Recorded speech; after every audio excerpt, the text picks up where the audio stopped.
Apple Watches have come a long way since the very first one. That thing was slow, chunky, and honestly, kinda useless. But now, we've got things like the Series 11, which is super thin, fast, and very capable. Apple's actually come a long way with their Apple Watches. But with so many watches to choose from, the SE3, Ultra 3, and Series 11, it can be really hard to decide which Apple Watch is best for you. So let's go through them all and figure out which one's actually worth buying. No matter which Apple Watch you buy, the core Apple Watch experience is basically the same. For example, every Apple Watch now comes with an always-on display. That means the time is always visible 24/7 as long as the Apple Watch is powered on. No more raising your wrist or tapping the screen just to check the time. Every Apple Watch also has Apple's newest S10 chip, which means they're all pretty fast. This chip also brings a couple gestures, like the wrist flick to dismiss notifications or double tap to select with one hand. All the new Apple Watches also have 5G capability, fast charging, and all the essential sensors like heart rate, wrist temperature, and full sleep tracking with sleep scores. So now, even the cheapest Apple Watch is really smart now. In fact, let's start there with the Apple Watch SE3, which costs $249. This is Apple's budget option, and honestly, it looks pretty good. For $249, you're getting almost every core feature: fitness tracking, heart rate monitoring, Apple Pay, sleep tracking, everything that most people need.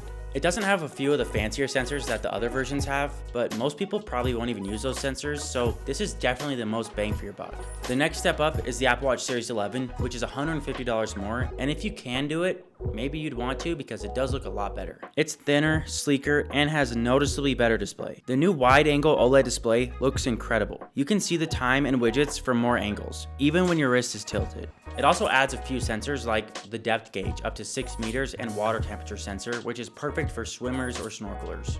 And in terms of health, you're getting a lot more health features, like the ECG app, blood oxygen app, hypertension notifications, and precision finding for iPhone. So yeah, this watch does do a lot, but really, are you going to use all those features? When the blood oxygen sensor came out, I was really excited for it, but honestly, I've probably used it 3 or 4 times in my life. It's just not something that I personally would use. But if you want a more premium, better looking device, get the Series 11. It is $150 more, but it does definitely look nicer. There is one weird thing about the Series 11. It's almost identical to the Series 10. If you already have a Series 10, I definitely don't think you should upgrade to the Series 11. Here's why. Basically, from the Series 10 to the Series 11, you get 5G capability and 24 hours instead of 18 hours of battery life. So unless LTE on a smartwatch isn't enough for you and you want 5G, that's the only real reason to upgrade. Now let's talk about the Ultra 3. This is Apple's top-of-the-line watch, made for people who really push the limits. It's built for extreme sports like scuba diving, rated for 100 meters underwater.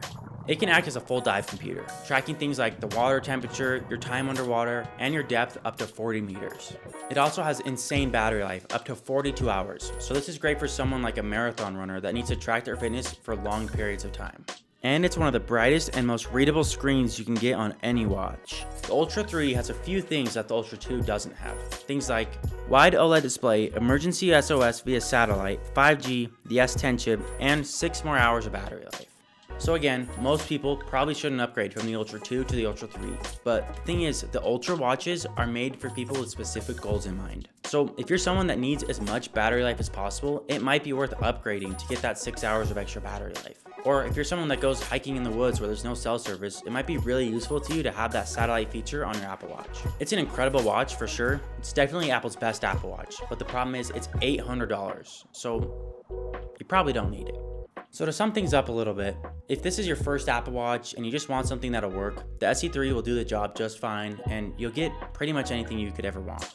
Then if you want to step things up a little bit, the Series 11 is a really pretty watch with a lot more sensors, but it is $150 more.